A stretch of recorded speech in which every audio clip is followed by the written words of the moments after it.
Hello, welcome to New Victory Gardening. This is Michael.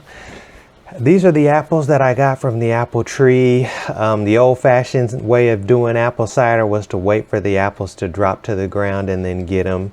And so that's the majority of the apples you see right here are apples that I picked up daily that had fallen off the tree. And those are usually the juiciest. And so here I am with my apple cider press. I wanted to just do kind of a quick video, talk about apple cider making and some things you can do with it. I've already pressed this juice.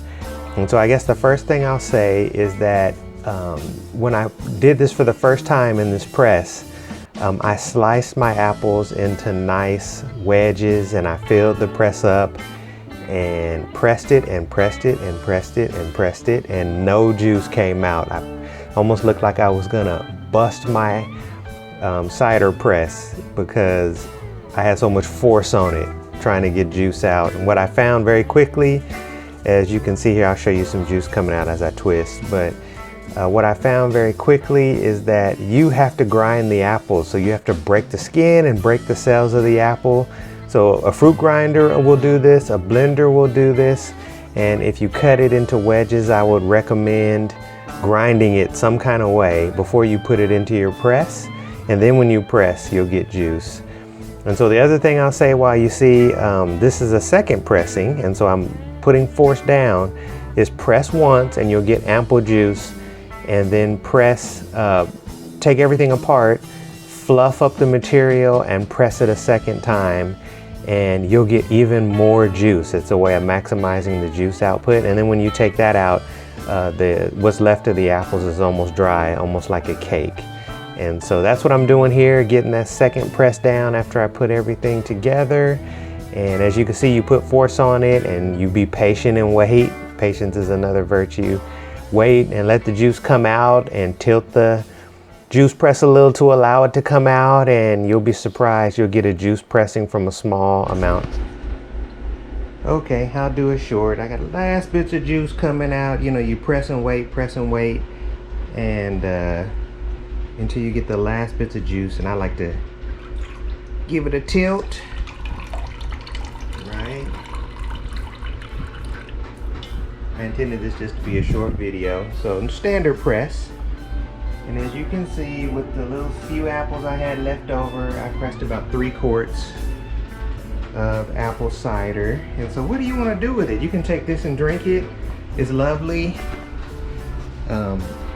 I do that. That's what I do most years, or else I'll pack it into like 16-ounce containers and give it away to folks so they can have warm spice cider or something like that.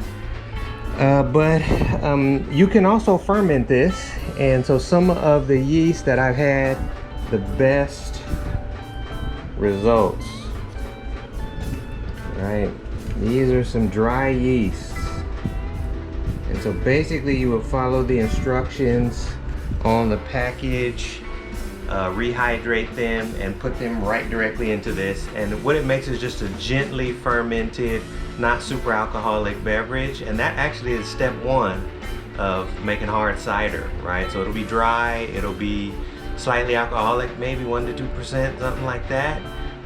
But you can also add sugar to this if you wanted to get the alcohol percentage up, but that's a whole nother set of calculations and a whole different discipline. We're talking about harvest. So there's the apple cider pressing. Next is the grapes. Kitty, get out of here. I told you. Kitty, get on out of here, kitty. I'm pressing cider. To keep my animals out of here whenever I'm doing this. And keep a fan on. I don't know if you can see my fan. Kitty. Kitty's trying to stay in scene. Get out of here, kitty. Kitty, get on out of here. Yeah, I know you mad. Gone. Anyway, I have a fan blowing, so it's usually good, especially if you're pressing outside. Put a fan blowing on you. So you should be doing this in the wind. Like, keep a good fan blowing. You see some more juice came out. That's good. You have to be patient with juicing.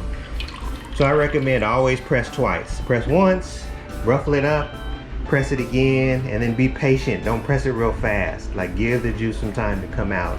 And you'll be amazed. You'll add like 20 to 30% to the amount of juice you pressed, amazingly. And so anyway, I'm doing this in the wind, clean environment as much as possible. So clean, soap and water clean for this press, and then of course clean dishes and utensils. And whatever I'm going to put the cider in, I sterilize or else just wash. It's usually soap and water works best. And also, to make this safe, you can pasteurize it. So I usually do a gentle pasteurization. It's I usually try to make 180 or 185, and then I'll maintain it there. And so you can look at kind of some of the rules for pasteurization. USDA has some information, or else other folks that specialize in it. It's time and temperature, right? And so you just hold it at a temperature for a while and do a gentle pasteurization of it, just so it's safer. Some folks say it takes the flavor away, but I've not noticed it so much. It does change the character of the juice a little bit, but better safe than sorry. Anyway, I might do the grapes next. I might press the grapes and use this, and you can make a wine. I actually surprised folks when I made it last time. More to come. Take care. Happy harvesting.